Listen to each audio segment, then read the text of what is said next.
مرحبا، يعطيكم العافية. شلونكم؟ شلون صحتكم؟ ان شاء الله انتم بخير. طمنوني عنكم، شلون بهالشوبات؟ اليوم جيت بوصفة جدا سهلة وخفيفة وحلوة بهاي الأوقات، وانطلبت مني بصراحة من صبايا هيك الجديدات على المطبخ، اللي هي مجدرة العدس. الصبايا قاعد يقولوا لي قاعد تخبص معانا او ما يطلع الرز ظابط او هيك. طب انا راح اليوم اسوي لكم اياها بطريقة جدا سهلة وبسيستم حيل خفيف وسهل وتطلع تجنن.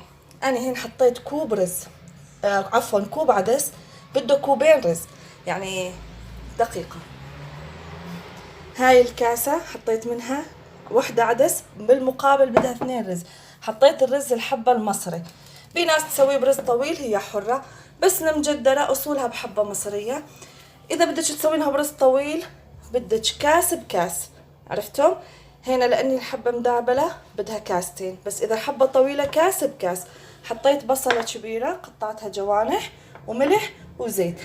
بي ناس تحط سمنة، بي ناس تحط زيت زيتون. مجدرة الرز ما بدها زيت زيتون، بدها يا سمنة يا زيت معزولة أو تخلطون. نفوت على التحضير. شوفوا، أنا حطيت المي وغسلت العدس زين، كوب العدس. ما راح أقدر أقول لكم كل كوب عدس بده كاستين مي، كل عدس له شكل. أنا هين حبته ناعمة، بحبة أكبر، يعني حسب نوع العدس. هذا العدس يسمونه العدس الكردي أو العدس الأسود، فكل عدس شوفوا تقديريا. حطينا العدس نخليه ينغمر مزبوط مزبوط بالمي بهاي الطريقة، ونخليه يستوي بمية مغمور بها مزبوط. يوم نجي على الرز اذا ظلت ميته كثيرة نشيل منها ونعير مية الرز. بشغلة اللي يسألني شلون تظل حبة الرز ماخذة لون العدس، مية العدس هاي ما راح نكبها، اللي هي راح نسلق بيها الرز هي نفسها العدس، هي اللي سلقنا بيها العدس هي نفسها اللي راح نطبخ بيها الرز. لا تكبونها، هاي المي هي الغنية بالمعادن وهي اللي بيها كل إفادة العدس. الحزن احنا نرجع خطوة خطوة. صح هي أكلة حيل خفيفة، بس شوية خطوات تخليك تحبينها وتطلع طيبة. احنا هين بين ما ينسلق العدس نقعنا الرز. وش راح نسوي؟ راح نحط البصل ونبلش نقلبه تا يصير لونه ذهبي حلو. نحط عليه الزيت، بس حطينا على الغاز وبلش يستوي. اشوفكم لونه. شوفوا العدس استوى، رجعت اقول لكم العدس استوى، ميته صارت. احط الملح، ملح الطبخة. هنا كنت نقعت الرز، هاي المي هي اللي راح تجيب طعمة الرز، ما نكبها. اقلب الرز وارجع لكم. شايفين هاي المي غمرت.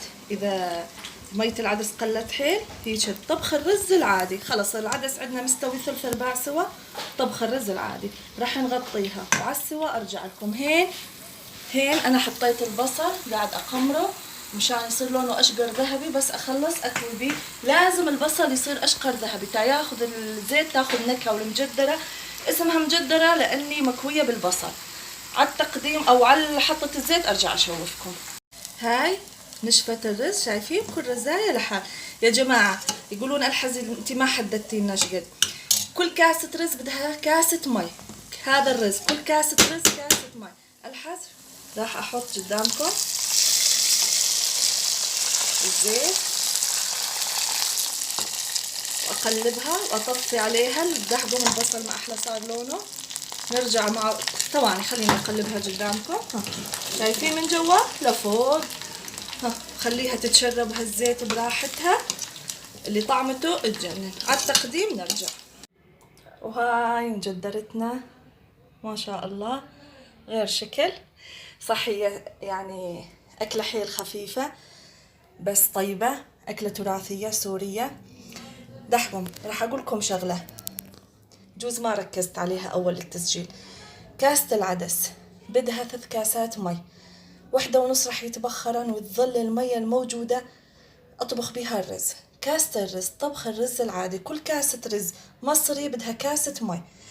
فأنتي إذا مبتدئة قيسي مية العدس اللي ظل. إذا متمكنة يعني نظريا تقدرين تقدرين الكمية، خلاص تطلع معاك مفلفلة. شايفين وغير شكل. تقدرين تحطين سمنة وزيت، تقدرين بس زيت.